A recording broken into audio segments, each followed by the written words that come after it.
spiritual violence, specifically Christian supremacy, has a whole long history of European colonialism to the North American and South American, really, continents. And ever since then, because they're the people who brought it and controlled it, it obviously was built to benefit them. So anybody who is male or white, which are the identities that were prioritized and given authority then and still now, benefits from Christian supremacy because it continues to uphold those identities as more valid. And then folks who identify as cisgender or folks who identify as straight are also seen as more in line with Christianity and Christian values, and therefore they benefit as well for the upholding of those values as superior.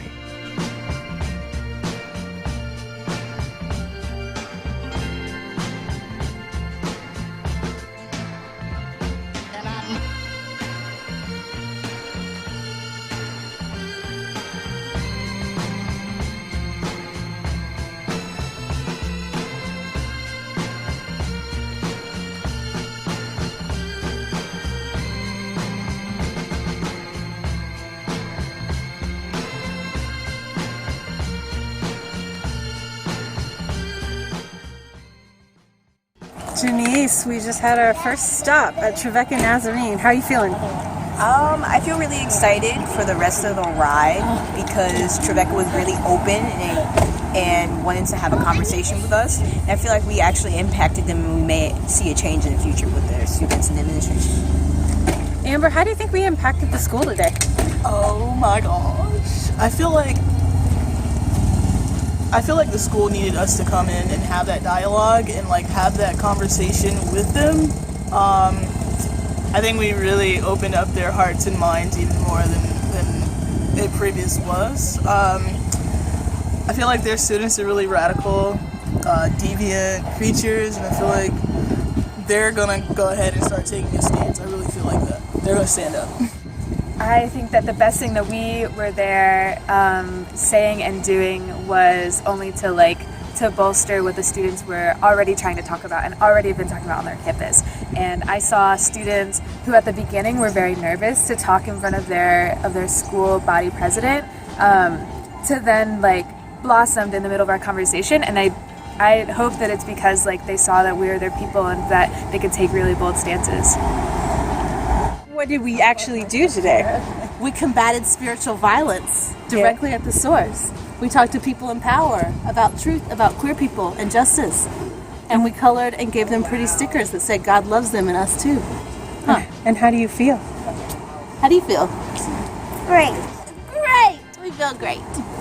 We get to come to these schools and open up conversations about sexuality and social justice between administration and students that otherwise wouldn't have happened, and also give students an opportunity to see examples of how their school can really live through values of diversity and inclusion authentically. Okay. Hey, my name is Anna Grace Berry. I am a junior at Carson University. I got to meet the people from Soulforce yesterday. It was an awesome experience just getting to share a little bit about our campus, talk about what we've been through with our Title IX exemption, and just get some more ideas on how we can come together as a campus. I think we have a lot of great people with a lot of great experiences, a lot of soul, a lot of love, but maybe not as much organization. So it was great to have some people come in and just help us organize a little bit around what we can do as students to be empowered as students, so that we can decide what we want our campus culture to look like and how we can develop that. Just getting support around that was awesome. So, yay, Soulforce. Okay, so take it from the top. It's so great to meet other students and other people who are doing what we do, because it reminds us of kind of one of my favorite mantras, you are not alone. And on campus, I have all my friends. I have my little group of people, both at the Pride Center and, sort of through UT Diversity Matters and things like that. But just kind of seeing other people doing it and being reminded that we are not alone and we're not the only ones fighting the good fight is just really awesome and supporting. And I make some new friends in the process, so I'm happy about that.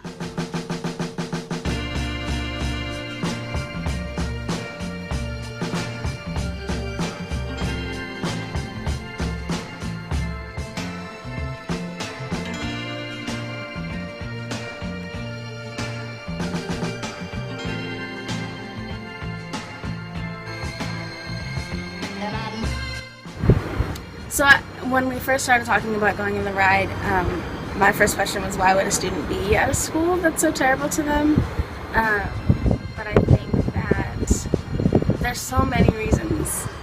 There were reasons for us to go, and it wasn't fun, it was fun, but it wasn't like fun or healthy to like intake that toxin.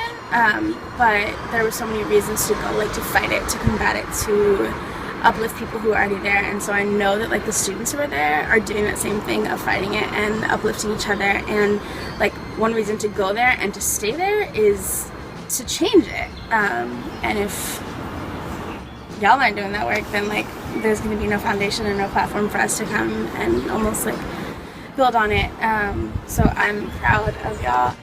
Y'all are so brave, and you gave us life, and we hope that we gave you life, and you inspired us to keep working and to keep thinking and asking new questions.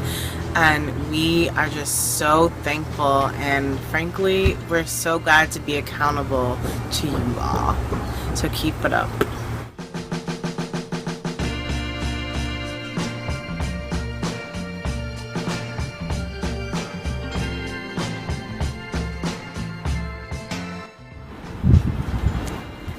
So one of the things I was most excited about with Soulforce, one of the things that I just noticed as a need in my community is for people to have a space to think about and talk about spirituality and religion outside of obviously the violent and homophobic institutions that exist. And so I learned a whole lot about that, how to create those spaces in Soulforce, and now I'm excited to take all that knowledge and all those resources and skills in terms of building and creating spiritual space and healing space for folks back to my community, and saying, hey y'all who've been talking to me for years at this point about how we can find and build a safe spiritual space, like let's do that, let's actually make that space.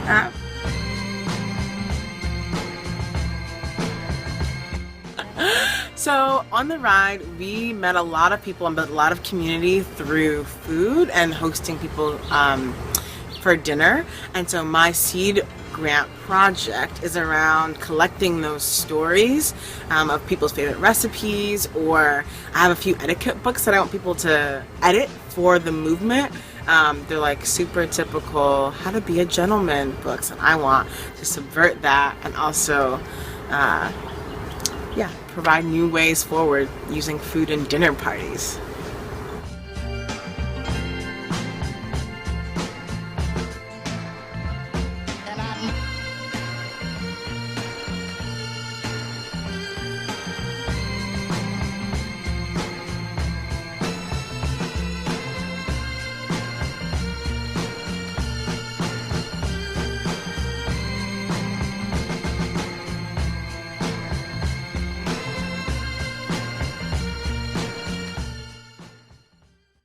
Will you convince some wonderful person out there who is looking for a reason to apply for this fellowship to apply today?